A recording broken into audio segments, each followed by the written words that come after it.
Rotaviral ডায়রিয়ার কারণটা এবং লক্ষণগুলো যেগুলো আমরা বললাম এগুলো যদি ফলো করে বাচ্চাকে বাসায় রেখেও আমরা ওর স্যালাইনের মাধ্যমে চিকিৎসা করাতে পারি। শীতে প্রতি বছরই দেখা যায় যে ভাইরালজনিত ডায়রিয়ার সংক্রমণটা বেড়ে যায়। গত বছরও এরকম শীতকালে 5 বছরের নিচে শিশুর ডায়রিয়ায় আক্রমণের সংখ্যা বেড়ে গিয়েছিল। এবারও আমরা সেরকমই দেখতে পাচ্ছি এবং গত 3 সপ্তাহের ভিতর আমাদের হাসপাতালে যত পেশেন্ট ভর্তি হয়েছে তার মধ্যে আপনার 80% বেশি 5 বছরের নিচের বয়সী শিশু ছিল। এটা একটা স্বাভাবিক আপনার আমরা দেখি যে শীতকালের সময় শিশুরা বেশি ডায়রিয়াতে আক্রান্ত হয়। এই ভাইরাসটা শীতকালে বিভিন্ন ধরনের ভাইরাস দিয়ে ডায়রিয়া হতে পারে।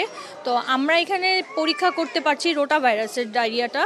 তো এই কারণে অন্য ভাইরাসও কিছু আছে যেগুলো ডায়রিয়া তৈরি করে। নর্মাল যে ইনফ্লুয়েঞ্জা হয়, বাচ্চাদের যে সর্দি ঠান্ডা লাগে, সেই ইনফেকশনের কারণেও কিন্তু ওই একই ভাইরাস ডায়রিয়াও করতে পারে। তো রোটাভাইরাল ডায়রিয়াটা আমরা টেস্ট করতে পারছি, যেহেতু আমরা বলতে পারছি যে হ্যাঁ, এখন মোটামুটি যত পেশেন্ট আসছে শিশুদের ভিতর তাদের মধ্যে প্রায় 60% মতো রোটাভাইরাল ডায়রিয়াতে আক্রান্ত।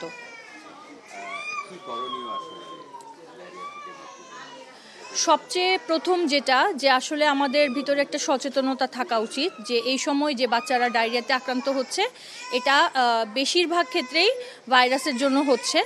তো যখন আমরা জানবো যে এটা আসলে ভাইরালের জন্য ডায়রিয়া হচ্ছে, প্রথমত আমাদের এটা 1 নাম্বার হচ্ছে যে এই ভাইরালজনিত ডায়রিয়া 5 থেকে 7 দিন সময় লাগবে ভালো হতে। এমন কোনো ওষুধ দিলে সাথে সাথে ভালো হয়ে যাবে এরকম কোনো চিকিৎসা ব্যবস্থা নাই। তো মাদেরকে ধৈর্য ধরে সহনশীলভাবে এই ডায়রিয়াটা মোকাবেলা করতে হবে। ডায়রিয়া যে কোনো কারণেই হোক না কেন, ডায়রিয়ার প্রথম চিকিৎসা হচ্ছে ওর স্যালাইন খাওয়ানো, কিন্তু সেটা অবশ্যই নিয়ম মতো হতে হবে। ধরেন যে আপনার স্যালাইন বানাতে হবে একেবারে সঠিক নিয়মে। প্রতিটা প্যাকেটের গায়েই লেখা থাকে যে কতটুকু পানিতে 1 প্যাকেট স্যালাইন বানাতে হবে, এটার উল্টাপাল্টা করা যাবে না। আর দ্বিতীয় কথা হচ্ছে বাচ্চাটাকে ততটুকুই স্যালাইন দিতে হবে যেটা তার জন্য প্রয়োজন। সারাদিন ধরে স্যালাইন খাওয়ালে এটা মাত্রাতিরিক্ত হয়ে যাবে, অথবা হচ্ছে যে কম খাওয়ালে বাচ্চার আবার পানি শূন্যতাও হতে পারে।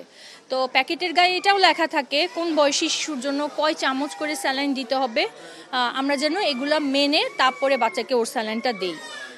তৃতীয় কথা হচ্ছে যে ডায়রিয়া হলে আসলে ভয় পাওয়ার কিছু নাই। যেহেতু বললাম যে এটা 5 থেকে 7 দিনের ভিতর নিজে নিজে ভালো হয়ে যাবে। আমরা বাচ্চাকে ওর স্যালাইন খাওয়ানোর পাশাপাশি বাসার স্বাভাবিক যে খাবারগুলো সে খেত এগুলো সব আগের নিয়মে কন্টিনিউ করতে হবে। যে বাচ্চারা ব্রেস্ট ফিডিং করে সেটা চালিয়ে যেতে হবে এবং আমাদের একটু ধৈর্য ধরে অপেক্ষা করতে হবে, আস্তে আস্তে ডায়রিয়াটা ভালো হয়ে যাবে। কিছু ওয়ার্নিং সাইন বা কিছু লক্ষণ আছে যেগুলো দেখলে আমাদের সাথে সাথে ডাক্তারের পরামর্শ নিতে হবে বা হাসপাতালে নিয়ে আসতে হবে। যেমন বাচ্চা যদি অতিরিক্ত বমি করে, 1 ঘন্টায় 3 বারের বেশি বমি করে ফেলছে, তার মানে যে স্যালাইন খাওয়াচ্ছে সে স্যালাইনটা পেটে রাখতে পারছে না। অথবা বাচ্চা এতটাই দুর্বল হয়ে গেছে যে বাচ্চাকে আমি খাওয়াতে পারছি না, মুখে কোনো খাবার নিচ্ছে না, ব্রেস্ট ফিডিং করা বন্ধ করে দিয়েছে, বাচ্চাকে কোনোভাবেই ডেকে সজাগ করা যাচ্ছে না, ঘাড় নেতিয়ে পড়েছে, কোনো শিশুর প্রচণ্ড জ্বর আসলো, যে জ্বরটা আমি কমাতে পারছি না, এবং স্টুল দেখা যাচ্ছে যে স্টুলের সাথে ব্লাড যাচ্ছে। এই কন্ডিশনগুলো যদি হয় তখন আমাদের ফার্দার চিকিৎসার জন্য হসপিটালে বা ডাক্তারের কাছে নিয়ে আসতে হবে। আদারওয়াইজ রোটাভাইরাল ডায়রিয়ার কারণটা এবং লক্ষণগুলো যেগুলো আমরা বললাম এগুলো যদি ফলো করে বাচ্চাকে বাসায় রেখেও আমরা ওর স্যালাইনের মাধ্যমে চিকিৎসা করাতে পারি। কোনো রকম অ্যান্টিবায়োটিক দেওয়ার প্রয়োজন নাই। ডায়রিয়া চলাকালীন আমরা জিঙ্ক ট্যাবলেট প্রেসক্রাইব করি, যেটা বাচ্চার যে ইমিউনিটি সেটা বাড়ে এবং ডায়রিয়া জনিত যে ক্ষতিটা হয়েছে তার ইন্টেস্টাইনে সেটা রিপ্লেস করতে খুব হেল্প করে।